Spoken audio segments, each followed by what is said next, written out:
माय माऊली नमस्कार. विविध ग्रंथातील एक महान ग्रंथ श्री संत एकनाथ महाराज कृत श्री भावार्थ रामायण कथासार करत आहे.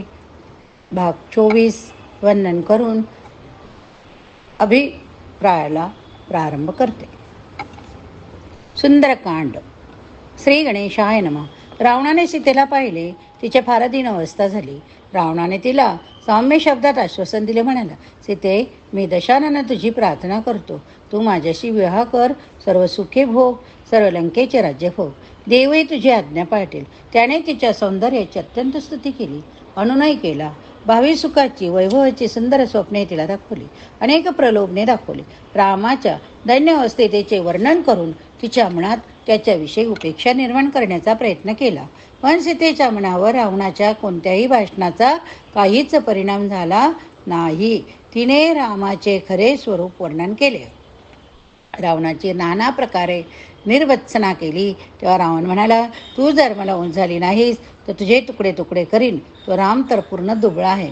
वनातले वनचर, वानर व इतर कुणाची मदत रामाने घेतली तरी माझे राक्षस त्या सर्वांना खाऊन टाकतील. त्यावर सीतेने रावणाच्या पापाचा सारा पाढा वाचून त्याला ती तिरस्काराने एवढे टाकून बोलली की रावण अत्यंत क्रुद्ध झाला.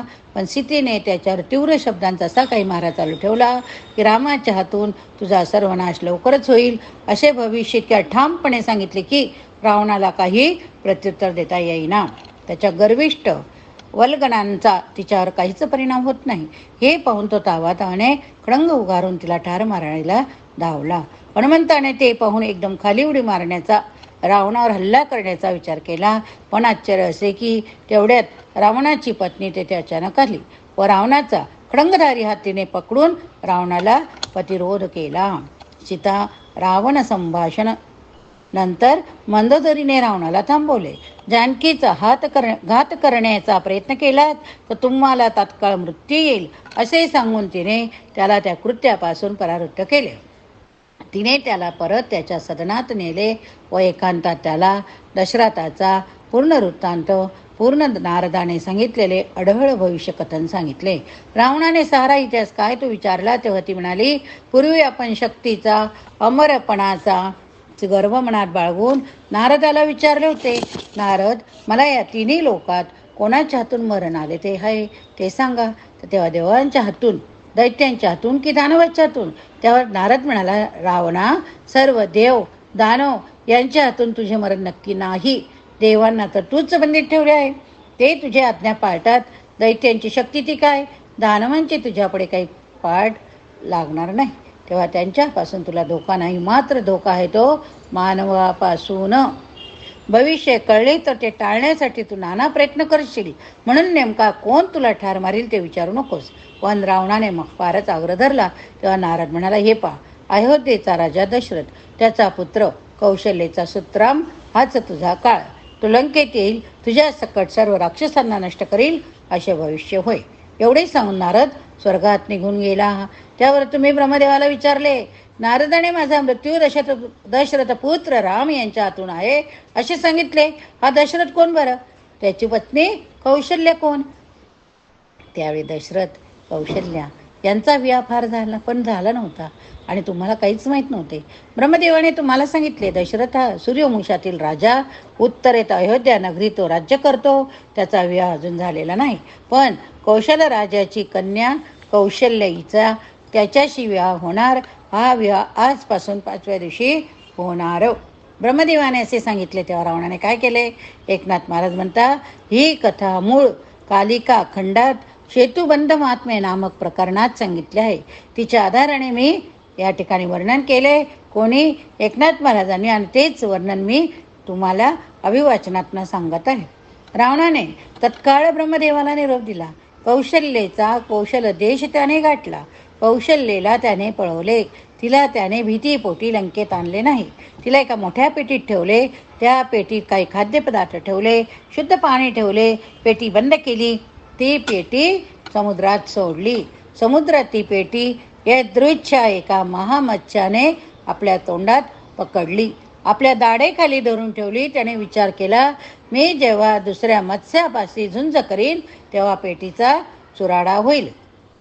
तेव्हा ही पेटी त्याने समुद्राच्या सल्ल्याने एका बेटावर नेऊन ठेवली. तेथे किनाऱ्यावर ढसळली व तो परत पाण्यात शिरला. इकडे कोसल देशाला लवकर जाता यावे म्हणून दशरथाने आपल्या वराडासह द्वारकेपासून समुद्रमार्गे नावाने जायचे ठरवले. सर्वजण नौकेत बसून निघाले. रावणाने गगनमार्गे विमानाने जाऊन त्याला गाठले. ती नाव त्याने तोडून टाकली. दशरथ समुद्रात पडला. पण देवाची लीला अशी की दशरथाला लाकडाची एक मोठी फळी हाती आली. त्याने तिचा आधार घेतला. समुद्राच्या लाटांनी ती फळी लोटत लोटत लोटत किनाऱ्याला नेली. दैवयोग असा की कौशल्या ज्या पेटीत होती ती पेटी मत्स्याने त्याच बेटाच्या किनाऱ्यावर ठेवली होती. दशरथ किनाऱ्यावर आला व थोडा वरती चालत गेला तेव्हा त्याने ती पेटी पाहिली. त्याला मोठे नवल वाटले. पेटी खूप मोठी. त्याने ती प्रयत्नपूर्वक उघडली. तो आत एक कन्या बसलेली होती. तिला पाहून दशरथाने तिला विचारले, तू कोण? तू येथे अशी कशी आली? तुला पेटीत बंद कोणी केलं? तिने त्याची सर्व माहिती सांगितली. तेव्हा ज्या मुलीशी आपले लग्न ठरले आहे तीच कौशल्य ही होय व ज्या रघुकुळातील अज राजपुत्र दशरथ याच्याशी आपला विवाह होणार तोच हा राजपुत्र दशरथ. अशा प्रकारे दोघांना एकमेकाची ओळख पटली. त्यांना फार आनंद झाला. रावणाने हा विवाह होऊ नये म्हणून कसा प्रयत्न केला तो त्या दोघांच्या लक्षात आले. त्याने हे सर्व आश्चर्य घडवून आणणाऱ्या परमेश्वराची कृतज्ञतेने प्रार्थना व स्तुती केली. मग त्या पेटीतील फळे इत्यादी दोघांनी खाल्ले. जल ठेवलेले होते ते प्राशन केले. त्यांनी स्वयमेव स्वतःचा विवाह केला. त्यावेळी ती पेटी हाच बोहला संभाषण हीच मंगलाष्टक, त्यांचा हर्ष हाच मधुपर्क. त्याच वेळी तो महामत्स्य तेथे आला. दशरथ कौशल्य यांचा आता विवाह झाला होता.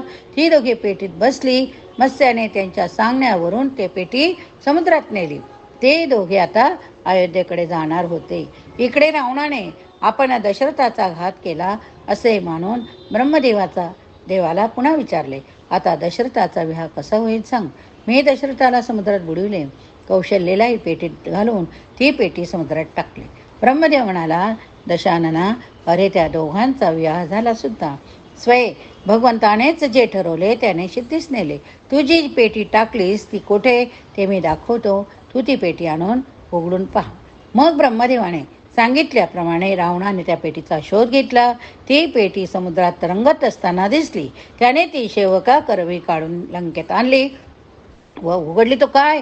परस्परांशी विवाह केलेले दशरथ कौशल्या यांचे जोडपे त्या पेटीत सुखाने बसलेले त्याने पाहिले. ब्रह्मदेवाने त्याला विचारले, बघ, हे तुला टाळता आलेला नाही.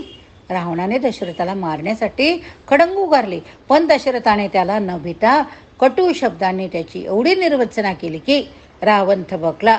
तेवढ्यात मंदोदरी तिथे आली. ती म्हणाली, नाथ ज्या अर्थी एवढा चमत्कार होऊन दशरथ वाचला त्या अर्थी तुम्ही त्याला मारूश नका.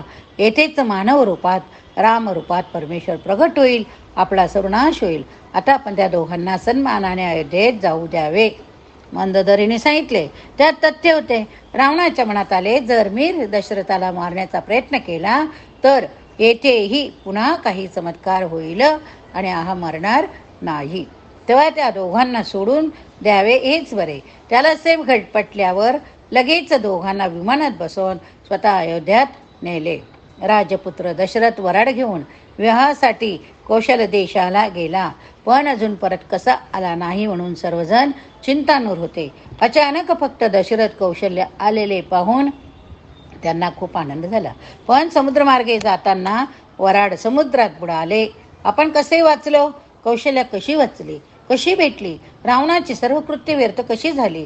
तो सगळा अद्भुत वृत्तांत ऐकून अयोध्येत सर्वांना महादा आश्चर्य वाटले.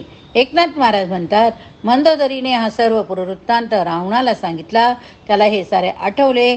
सीता पळून आणण्यात त्याला जी धन्यता वाटली होती ती आता कमी झाली. तरी शूर्पणखेची विटंबना, खर दूषण यांचा वध इत्यादी घटनांमुळे सुटाची भावना मात्र तीव्रच होती. तो अशक्तपणात सीतेला तशीच सोडून आला होता. पण त्याने राक्षसिनीला निरोप पाठवला. सीतेला धाक दाखवा, प्रलोभने दाखवा, सर्व प्रयत्न करा, पण ते आपण होऊन मला ओश होईल असा उपाय करा. श्री भावार्थ. दशरथ कौशल्य यांच्या विवाहाची कथा आपण बघितली. आता पुढे रावणाच्या सांगण्याप्रमाणे अशोकवनात सीतेच्या भोवती राक्षसी जमल्या. तिला नाना प्रकारे धाक दाखवू लागल्या.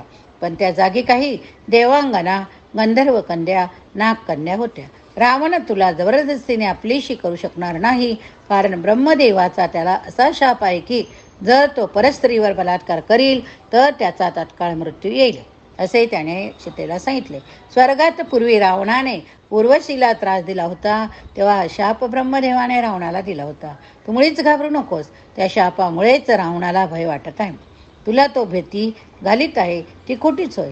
राक्षसी तिला जो त्रास देत होत्या त्याचा सीतेवर काही परिणाम झाला नाही. त्यातच त्रिजटा नावाची जी राक्षसी होती तिने स्वतःला पडलेली स्वप्न सीतेला सांगून रामचंद्र येऊन तिची सुटका करणार हे त्या स्वप्नाने सुचविले. असो ती म्हणाली. रावणाची सर्व प्रकारे दुर्दशा झाली असे त्रिजटेने स्वप्नात पाहिले. ती त्रिजटेने सीतेला सांगितले. सीतेला आणखी धीर आला.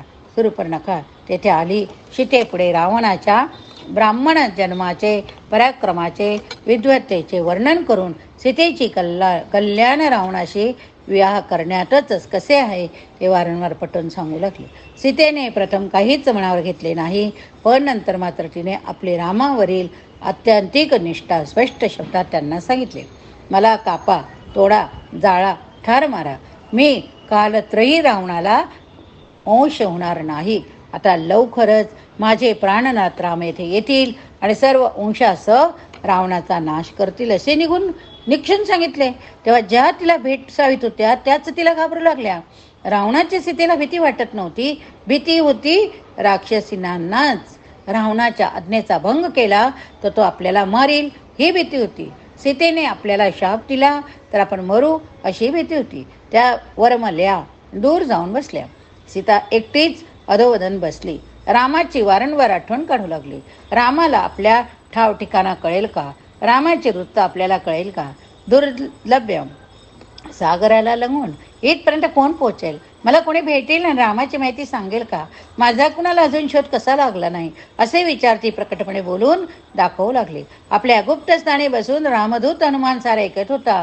त्याचे हृदय भरून आले. रावणाचे आगमन, त्याचे उन्मत्त बोलणे, कडंगाचा बार करण्याचा त्याचा आवेश, मंदोदरीने येऊन त्याला कसे परावृत्त केले, राक्षसीने तिला कसे भिववले, त्रिजटीने कसे आश्वासन दिले आणि सीतेला वाटणारी आशा, या सर्वांचा विचार करून हनुमंताने ठरवले की एकट्या सीतेला एकट्याने भेटून तिला आपले वानर रूप पाहून ही पण रावणाची माया असे न वाटता विश्वास वाटावा, याप्रमाणे तिला रामाचा संदेश सांगण्याची हीच वेळ योग्य, पण तिला ओळख पटावी म्हणून आपण रामाचे चरित्र गुप्त राहू द्यावे, गुप्त गावे. ते तिच्या कानी पडले की तिला रामगान कोण करतोय याचे कुतूहल वाटेल आणि त्याच वेळी आपण सौम्य रूपात तिच्या पुढे प्रगट व्हावे. आधी रामाची मुद्रिका तिच्या हातात पडेल अशी टाकावी, असा बेत त्याने मनाशी ठरविला. सीतेची भेट घेतलीच पाहिजे, मुद्रिका दिलीच पाहिजे, तिला धीर दिलाच पाहिजे, तिच्याकडून रामाला खुनेस संदेश परत जाऊन सांगितलाच पाहिजे. त्याने ओळखले. सीतेला झालेले रामस्मरण व अनुताप आपण बघितला. आता पुढे वेळ रात्रीची होती. राक्षसी पहरा करता करता पेंगू लागल्या. हनुमंत सीतेचे स्वागत शब्द ऐकत होता. लक्ष्मणावर आपले वाईट वाईट आरोप केले, त्या पापाचे आपल्याला फळ भोगावे लागणार असे तिला वाटत होते. लक्ष्मण रेषा आपण ओलांडली, रामाच्या आज्ञेचाच आपण भंग केला, त्यामुळेच आपली अवस्था झाली असे तिला उमजले होते. मी सोनेरी हरीण रामाला आणण्यास सांगितले. पतीजवळ पत्नीने हट्ट करू नये, आपली चूक झाली, आपण स्वतः तर दुःखी झालेच, रामाला लक्ष्मणाला पण दुःखात लोटले. केवढे दुष्कर्म आपल्या हातून घडले असे स्वतःजवळ बोलून ती रडू लागले.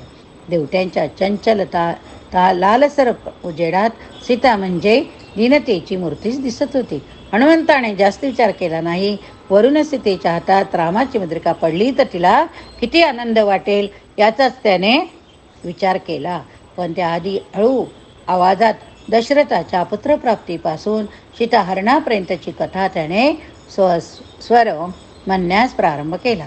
सुग्रीवाची रामाची भेट कशी झाली, कोट्यावधी वानर सीतेच्या शोधासाठी सर्व दिशांना कसे गेले आणि दक्षिणेस अंगदादी वानर कसे आले, सागर ओलांडून एक वानर लंकेत कसा आला, इत्यादी वृत्तांत त्याने हळू आवाजात गीत रूपात गाऊन ऐकविला. सीता मनात चकित झाली.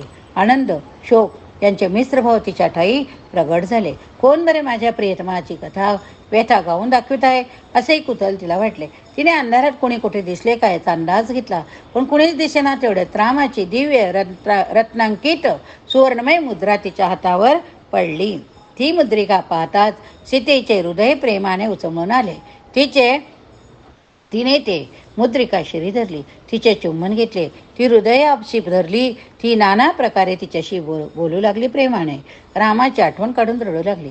नाना प्रकारे रामाच्या स्थितीविषयीची चिंता त्या अंगठीजवळच व्यक्त करू लागली. ती मुद्रिका कोठून आली, कशी आली, हा चमत्कार कसा झाला, कोणाचे कपट्टर नशेनाश अनेक विघ्न शंका बोलून दाखवू लागली. राम लक्ष्मण अजून माझी सुटका का करीत नाही म्हणून तिलाच विचारू लागले. तिचे हृदय विविध विरोधी विचारांनी भरून गेले. ती दुःख, चिंता, हर्ष, आनंद, शंका, भय, विवंचना, अचंबा, दैन्य, शोक, नाना प्रकारच्या भावनांच्या ओढत आणीत अगदी दयनीय चिंताने रडू लागली. तो सारा प्रकार मारुती दुरून पाहत होता. त्यालाही गैवरून आले. त्याने आपले सात्विक भाव खूप आवरून धरले. तिकडे सीता वारंवार मूर्छित पडू लागली. आता अदृश्य राहणे योग्य नव्हते. तो पुन्हा रामाची कथागीत रूपाने सांगू लागला, म्हणू लागला. ते ऐकता ऐकता सीतेच्या शोकाची जागा सावधानतेने घेतली. तिने मोठ्याने म्हटले, ही मुद्रिका ज्याने कुणी आणली असेल तो माझ्या प्राणप्रिय रामाचे चरित्र गात असेल, त्याने कृपा करून माझ्या समोर प्रगट व्हावे. मारुतीने आपले सौम्य रूपच धरलेले होते. तो नम्रपणे उंच जागेवरून तिच्या समोर उतरला. त्याने तिला अगदी नितांत भक्तिभावाने वंदन केले. सीतेचे दर्शन घेऊन मारुती धन्य झाला. ती भूमीवर लोटांगण घालून तिला पुन्हा पुन्हा जोडून नमन करीत होता. पण सीतेच्या मनात शंका आली. येथे हा वानर कसा आला, हे खरे आहे का? रामचंद्राचा सद्दूत आहे का, की रावणाने कपटी माया आहे? मला हे स्वप्न तर पडलेलं नाही ना. ही मुद्रिका तरी खरी आहे का? हा वानर एवढा समुद्र ओलांडून कसा आला बरं? शक्य वाटत नाही. पण त्या वानराचे दर्शन घेताच मला माया का उत्पन्न झाली, वात्सल्यता कशी उद्भवली? रामचंद्राचा जरा सेवक असेल तर त्याच्या संगतीने हाही पवित्र विचारांचा असणार. हाच जर सारे चरित्र गात होता तर हा नक्कीच त्यांचा अत्यंत विश्वासू, तेजस्वी, पवित्र मनाचा, दैवी गुणांचा निष्ठावंत भक्तच असणार. पण मला आतापर्यंत रावणाच्या कपटीपणाचा जो अनुभव आला त्यामुळे एकदम विश्वास बसत नाही. पण मी यालाच याची पूर्ण माहिती विचारते. सीतेने हनुमंताला सर्व वृत्तांत विचारण्यास प्रारंभ केला. तो सुखद हुरूर लावणारा संवाद पुढील अध्यायात आपण बघूया. सीता हनुमान दर्शन अशी विनंती एकनाथ महाराजांनी श्रोत्यांना केली व पुढील भागामध्ये आपण आता सीतेने हनुमंताला विचारले, आम्ही वनवासात असताना मी तुला कधी पाहिले नव्हते. श्रीरामाची आणि तुझी भेट कधी झाली, कशी झाली? तू त्यांच्या विश्वासास कसा पात्र ठरला? राम लक्ष्मण कसे? त्यांनी माझी आठवण असेल का? आश्रमातून मला रावणाने पळवून आणले तेही त्यांना माहीत नसेल. त्यांचा सर्व वृत्तांत तुम्हाला सांग. त्यावर हनुमान म्हणाला, आम्ही अंजनी पुत्र हनुमान, वाली सुग्रीव दोघे भाऊ बलाढ्य वानर असून वालीने सुग्रीवासी वैर धरले. सुग्रीवाची पत्नी रुमा हिला आपल्या ताब्यात ठेवले. प्रभू रामचंद्र त्यांचा बंधू लक्ष्मण तुमचा शोध घेत घेत दक्षिणेकडे येताना वाटेत ऋष्यमुख पर्वत पंपा सरोवर या भागात आले. वालीच्या भयाने सुग्रीव ऋष्यमुख पर्वतावर सुरक्षित जागी लपून राहिला होता. मी सुग्रीवाच्या मंत्री रामाची सुग्रीवाची भेट झाली तेव्हा त्यांच्याशी ठरले की सुग्रीवाला त्यांचे राज्य रुमा ही पत्नी परत मिळवून देण्याचे कार्य रामाने करावे. सुग्रीवाने आपल्या सर्व वानरांच्या मदतीने सीतेचा शोध लावावा. वालीला रामाने यमसदनास पाठविले. सुग्रीवाने पावसाळा संपल्यावर सीतेच्या म्हणजे तुमच्या शोधासाठी चारी दिशांना वानर पाठवले. त्यात बलिपुत्र अंगद जामवान यासह मी दक्षिणेकडे सागरापर्यंत आलो. प्रभूने मला येताना त्यांच्या खुणेची मुद्रिका दिली, कारण मी हे काम त्यांच्या आज्ञेप्रमाणे नक्की यशस्वी करीन याची त्यांना खात्री होती. त्यानंतर हनुमान म्हणाला, श्रीराम लक्ष्मण कपींच्या मोठ्या सेनेसह लंकेच्या बेटापलीकडे सागराच्या पैल तीराला येतील व लंकेला स्वारी करून तुम्हाला मुक्त करतील. सीतेने त्याला फार मोठा धन्यवाद दिला. त्यावेळी हनुमान तिला म्हणाला, सीतामाई आता पण रडू नका. आपले काहीतरी खून जवळ द्या, ते मी प्रभूंना दाखवीन, म्हणजे मी आपल्याला नक्की भेटलो याची खात्री होईल. पण त्यापेक्षा मला आणखी एक मार्ग सुचला. सीतेने विचारले, कोणता उपाय? हनुमान म्हणाला, आपण माझ्या पाठीवर बसाल तर मी आत्ताच परत सागरावरून उडत जाईन, आपल्याला प्रभूची भेट घडवेन. मी आपल्याला इथे सोडून जाईन तर मात्र आपला घात होऊ शकेल. रावण आपला घात करील. आजच तो आला होता, धमकी देऊन गेला. मी हे सर्व सारे पाहिले, म्हणून आपल्याला इथे ठेवून मी परत कसा जाऊ? सीतेचे क्षणभर विचार केला. म्हटले, अरे वीरश्रेष्ठा, तू मला नेऊ शकशील खरे, पण तुझा वेग कितीतरी असेल. मी तुझ्या पाठीवरून समुद्रात पडेल तर मला मासेच खाऊन टाकतील. तुझ्याशी लढायला जर कोणी राक्षस आले तर तू मागे फिरून त्यांच्याशी युद्ध करशील. मी खाली पडेन, त्या राक्षस मला तेथेच मारून टाकतील. मी मेल्यानंतर तू किती राक्षसांना मारलेस तरी त्याचा काय उपयोग? हनुमान म्हणाला, माई, तसे काही भिण्याचे कारण नाही हो.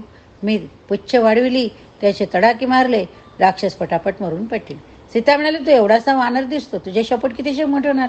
मारुतीने तिची खात्री पटावी म्हणून फार प्रचंड पर्वत प्राप्त्य रूप धारण केले. म्हटले, हे जे माझे विराट स्वरूप, त्यापुढे कोणत्याच राक्षसांचे काही चालणार नाही.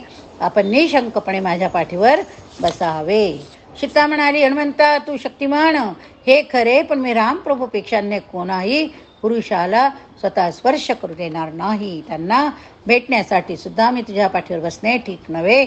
माझ्या पतिव्रता नेमांना मोठाच वाद होईल. तुलाही माझ्या स्पर्शाने लोकात दूषण लागेल, म्हणजेच दोघांना यात महादोष लागेल. त्यावर मारुतीने स्वतःच्या उपजत ब्रह्मचारीपणाची पूर्वकथा सांगून रामाने आपली स्थिती ओळखताच सर्व शक्ती मला प्राप्त झाल्या. मी त्यांचा एकांतिक भक्त सेवक असे सांगितले. रामाने बाणाच्या पिसाऱ्याने मला आकाशात उडविले. मी त्यांचाच माझे जीवन वाहिलेले माझा पिता वायुदेव यानेच मला रामप्रभूंना शरण जाण्यास सांगितले. माझी जन्मजात पूर्व ब्रह्मचर्य स्थिती पाहूनच रामाने त्यांची मुद्रिका माझ्यापाशी नेऊन ठेवली. मलाच आपला ठाव ठिकाणा समजेल असे त्यांना आधीच कळले. सीता म्हणाली, पण मला तू सांग, रामाने तुला काय कार्य सांगितले? माझा शोध घेण्यास सांगितले आहे की मला घेऊन स्वतः त्यांच्याकडे परत येण्यास सांगितले? त्यांची आज्ञा पाळ. मला आणायला सांगितले तर मी तुझ्याबरोबर येते, नाही तर तू परत जा आणि त्यांना घेण्यास सांग. मारुतीला हे पटले. रामाज्ञा फक्त शोध करायची हे जाणून मारुतीने सीतेजवळ खून म्हणून काही एक वस्तू मागितली. सीतेने तिच्या वेणीत गुंफलेला चुडामणी नामक दागिना काढून मारुतीच्या हाती दिला. तिने लक्ष्मणाची क्षमा मागितली. असा निरोप लक्ष्मणासाठी दिला आणि रामासाठी संदेश दिला, नाथ, मी तुम्हाला मृगापाठी पाठविले त्या माझ्या अपराधाबद्दल मला क्षमा करा. मला सोडविण्यासाठी लवकरात लवकर या. माझे प्राण कसे तरी सांभाळून मी वाट पाहत आहे. सीतेने अनेक प्रकारे श्रीरामाला विनवण्या केल्या. त्या सर्व हनुमंताने रामांना सांगूयात असे तिने सुचवले. सीता व हनुमान यांचा संवाद या ठिकाणी संपला. पुढील भागात सुंदरकांडमध्ये पुढच्या भागात आपण पुढील कथा बघूया.